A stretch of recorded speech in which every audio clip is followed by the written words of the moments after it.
morning to you all. I am generally used to give very technical presentations, being from a technical background. So bear with me, I am off the topic in some of the slides, but I'll try to keep it entertaining. So when I accepted for this talk, the first warning came from my wife saying, don't make it too much boring, telling all your technical things. So I'll try to keep it very, you guys entertain. So when Madam Rajini asked me to give a talk at this forum, I really thought, am I the correct person to give this talk? But then it led me to kind of introspect on my journey so far. So I thought instead of making this presentation about me, myself, and what I have done, I thought let us have, take a step back and think about the two words, what was given to me as a topic, passion and profession. And I found that there are a lot of other P's which kind of jumped in when I thought about these two topics. So let us talk about those words in general and then then show the people all about myself. So with that, I start with definition of these two, which I picked up from the internet. So when you talk about passion, right? Passion is a strong liking or a desire or devotion towards something. It may be anything, an activity or a concept, whatever. It's more like an emotion. On the other hand, profession is a job which requires a specialized skill, right? You have, for which you have prepared for a long time. So in other words, passion means inner peace, right? I think everybody will agree with me on that. And profession means pay and pleasure, right? You already see 3 P's coming up there. So at the very side of it, it seems both are mutually exclusive. One is an emotion, one is a skill.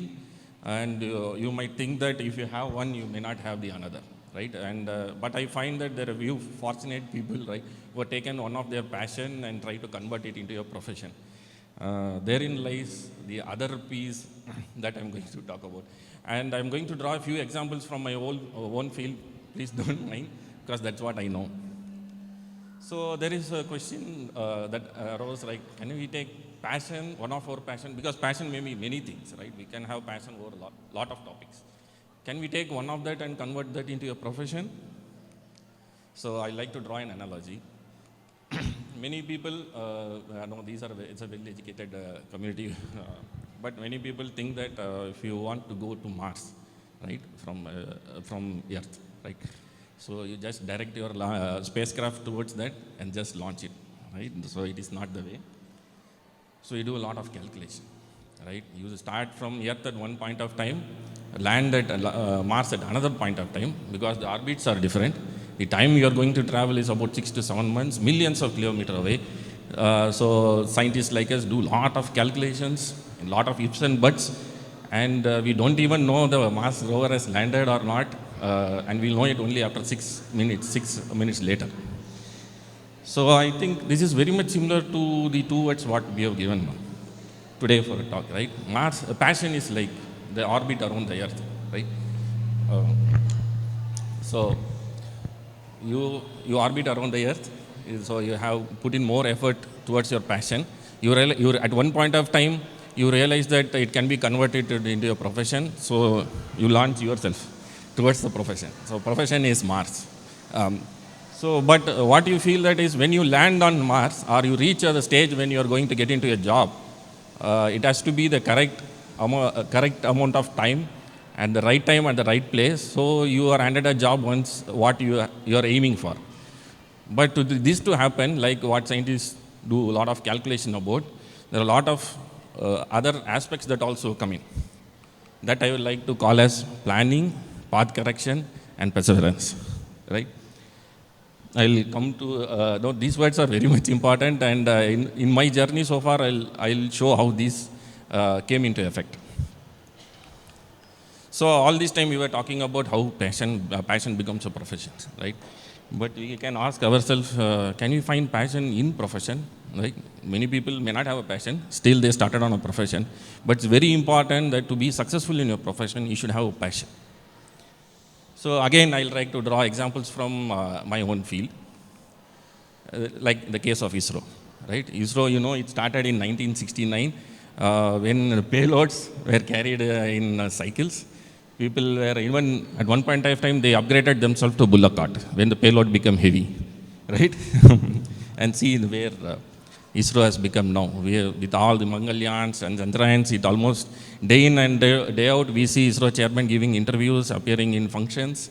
So this is not possible unless you have passion in your profession. I talk to any scientist from ISRO, the passion is really visible. I, from another organization, would like to mimic the kind of passion they show towards their profession. It's not the level of the employment in ISRO. Even a tea supplier at Sriharikota or a VSSC has that passion, and he thinks tomorrow launch is there. He will tell you launch is there tomorrow, and what time I have to supply tea. That is the like the professional ethics they have and the passion they have towards the job they are on. The another favorite passionate thing I want to share is about the NASA's efforts to land a rover on the Mars, right? So here we have, disappointed, okay. So the Mars rover, this is the landing of a rover on Mars in 2021. Okay, it has a parachute that will decelerate the rover to some velocity before it is detached, right? So it's a parachute, right? It should be functionally worth nothing in that. So any boring person would have designed the parachute is in some monocolor, right? Some white color, some orange color. But see what people from JPL or Jet Propulsion Laboratory has done, right? They have kind of painted a pattern onto that, right? The engineers are so passionate that they are sure it will work. But if it works, people should remember the occasion.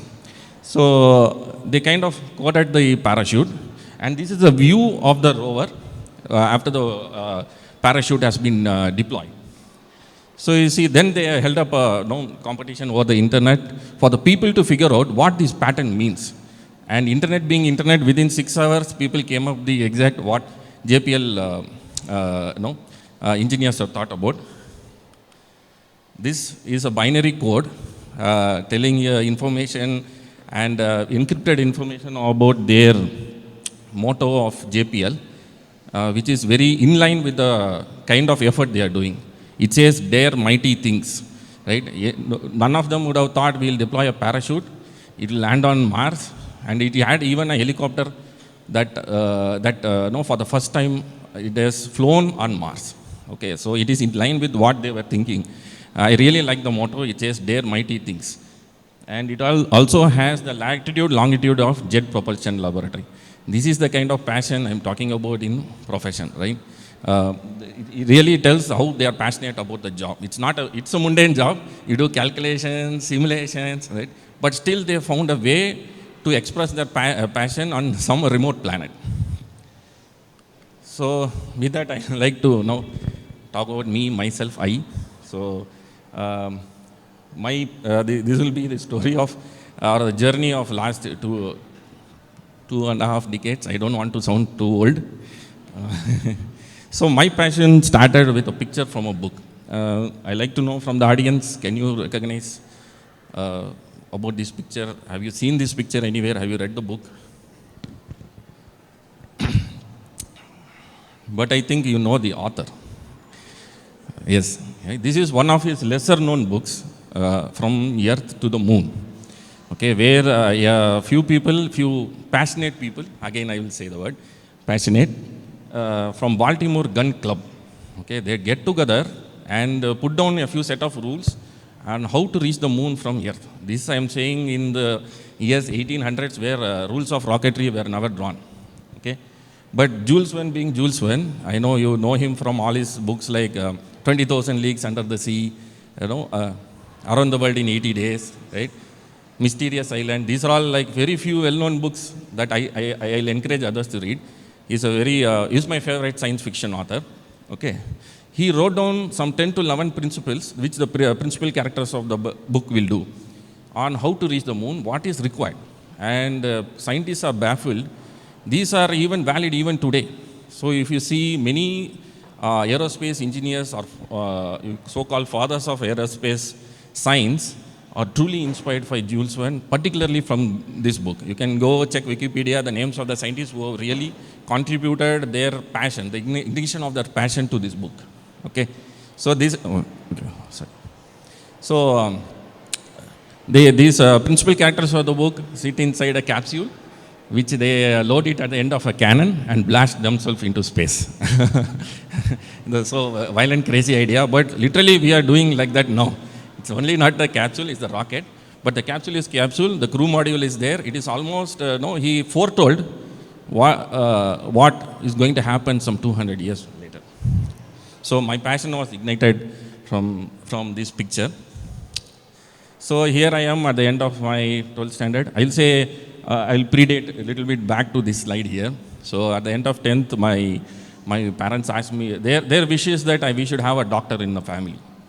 So they decided, I think somebody asked the question, right? Oh, parents, yeah, I'll come to it. So they decided you do biology. So at the end of 10th standard, I already enrolled, but in the devil played his work. In the 2 months interval between 10th standard and 12th, 11th, this thing, I decided I will not do biology. I hated biology. I cannot draw. So I went to my mom and told, see, I am not doing, there is a new field coming up. It's called computer science. I will do computer science. Because my friend told me that you don't have to draw in computer science. You just have to type something in keyboard and they will give you marks. Mind you, this is the time when computers were booted with 5.5-inch floppy disks. So I told, oh, that is that easy. And I was doing some typewriting classes because my parents forced me to learn Hindi, typewriting. Being from a conservative Chennai family, I was made to do everything, which my brother also resented. But me being the first in the family and eventual breadwinner from the family, I have to do all this. So typewriting I learned. Luckily for me, computer came. Otherwise, I hate the typewriting class. Now I can make any number of mistakes I want when I am typing. Sorry. So then came the time when I have to choose this thing. It is one thing to have a passion, one thing is to perform. So there is another P that is coming for you to check it out with your child. So at the end of 12th, now comes a dilemma, right? I am not up, I am not great, but okay score. So my thought is, okay, I will do something in mechanical engineering, I thought. Because every Tom, Dick and Harry was a computer science engineer in Chennai at that point of time. And every month, one of my cousins were being shipped to America. So my mother keeping that as a benchmark, she told, yes, you are studied computer science, see your cousins are going to US, you also should go to US, you select computer science. So at the grade, no, I'll bowl a googly on her and I'll say mechanical engineering to the counselor. Because my father was working abroad, it's only my mother, she's an accountant. My father was also an accountant. So it helps to follow your passion if your parents are ignorant on what you're going to do.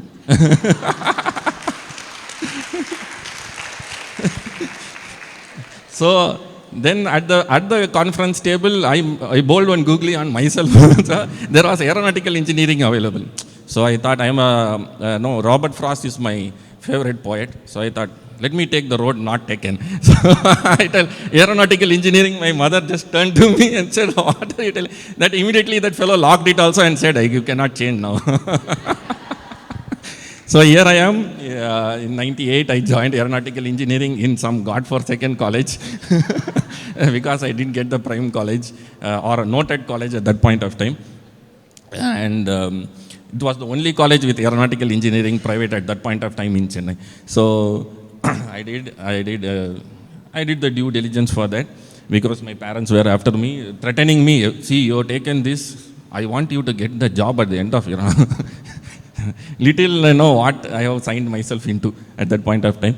So I passed with first class distinction, university rank 2, and I did a project at, no, please wait, hear the full story. So I did a project work, Shar Center and all that, and story. And now comes the true, so you think I have done all this, I have done excellent work, right? At the end of it, I had no job. So little did I know, the road not taken led nowhere. Because at that point of time, the jobs in aerospace engineering were very much limited to the governmental institutions, and they don't have a regular recruiting pattern. So at the end of my jobless run, one of my so I realized that it's not the passion like our young pilot told, passion brings you pain also and peer pressure. So there are two more P's to add on to the topic today. So for 1 year I worked as a project assistant in Indian Institute of Technology in Chennai. I got an opportunity there. It's a temporary job, but I learned like where I was missing.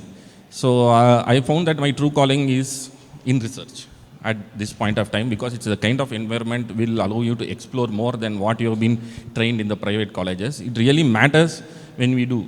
For all the young students, I like to say, if at all you are not getting a chance to do BE in these esteemed institutions, at least make a try to study at these institutions for ME. Because it's really worth it, as I found myself. So one of my mentors there, he told me, like, you should not stop with this. This is only a temporary job. You go for GATE exam. GATE, as you know, is one of the toughest exams in the world. So I was able, at that time, aerospace engineering, about 1,500 people wrote the exam.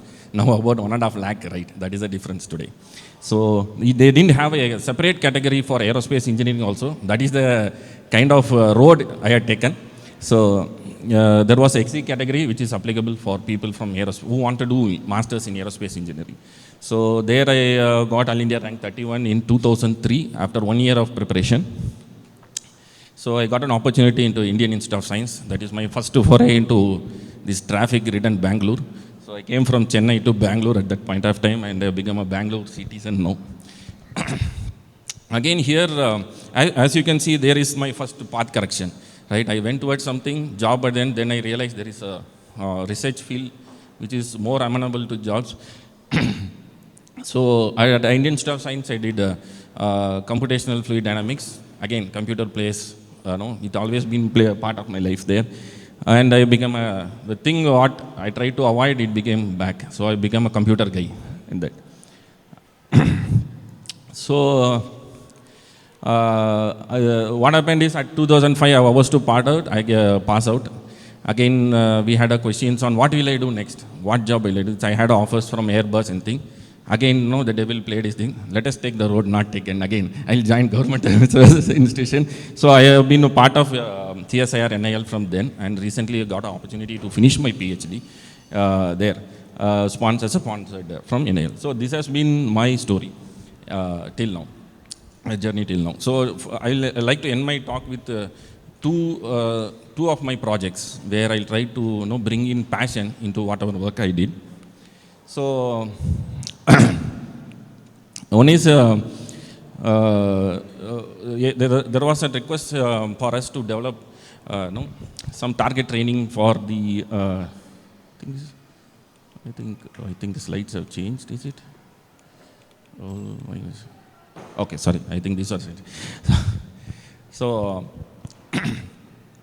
there was a request asking us to see, because we worked in a lot of Jet Aeroacoustics and other things. Few of the Indian Army guys have gone abroad and see that there is a target training system based on acoustics.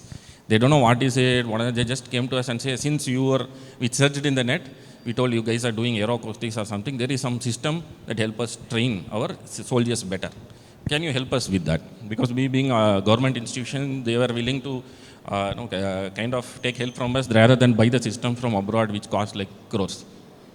So the Army's training motto, we all know about motto of Indian Army. There is a motto for them for training. It's called Ek Goli, Ek Dushman. So they train their soldiers so much that they don't waste bullets. Okay. So it happens that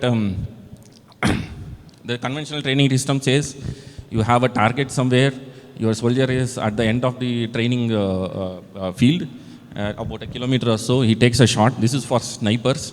It hits somewhere and one fellow walks there and sees what is the target and punishes him or praises him depending upon how well he has shot. So this is very time consuming and there are a lot of soldiers to be trained. So there was something in that for us to contribute, because a bullet will create a shock wave. right? A supersonic bullet, by the way. And the shock wave will create acoustic signal. So with that, we found that we can distribute some sensors around the target and kind of detect where the bullet will be hitting. So it's all wireless, right? That fellow has to increase the turnaround times for the soldiers to be operated. So we used that technology, and we in fact created a system called Dhwani. It is detection and hit visualization using acoustic in-wave identification. This is a rather convoluting technology because we wanted the word Dhwani because it mentions sound, right? And it is acoustic based. And our government likes anything that is in our own. We don't want them to give an English word. So this is one. Off late, a very recent one I want to share with you. My experience is I am the project director for one unique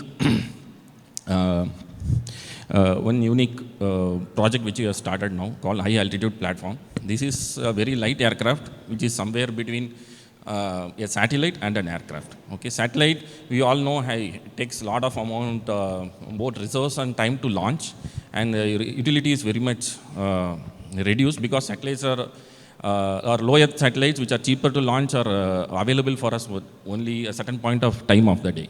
So if you want a continuous, persistent surveillance or communication, etc., we have to launch a lot of satellites, or we have to place the satellites in geo Earth orbit, which is very far away and is costly to launch. So recently there have been, with all the interest in renewable energy, there have been interest in people to develop some aircrafts which will be very close to the Earth, which will be flying continuously for like 60 to 90 days using solar power. So we are into this. We have got together young minds working in all fields of this.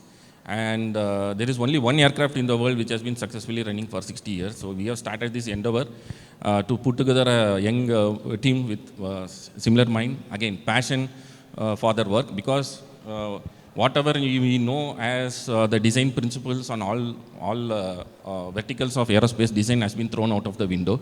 The aircraft has to be light, it has to use solar power, it has to have batteries, just like your drones, but flying at 20 kilometer altitude. So as a first step, we have developed something that will fly close to the Earth, say 7 kilometers. We have demonstrated it.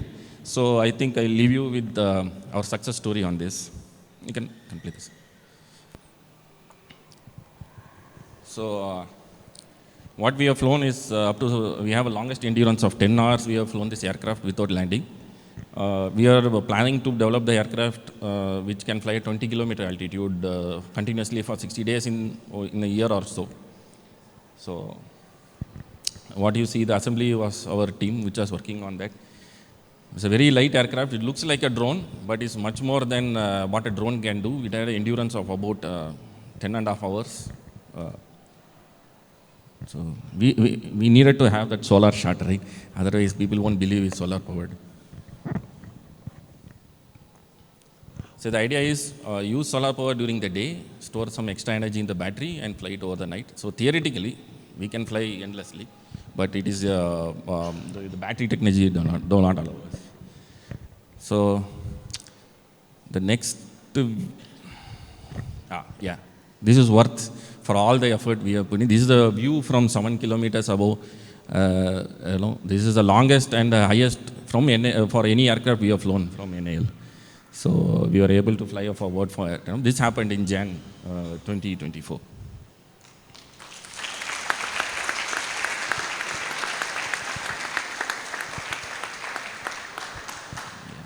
So with that, I thank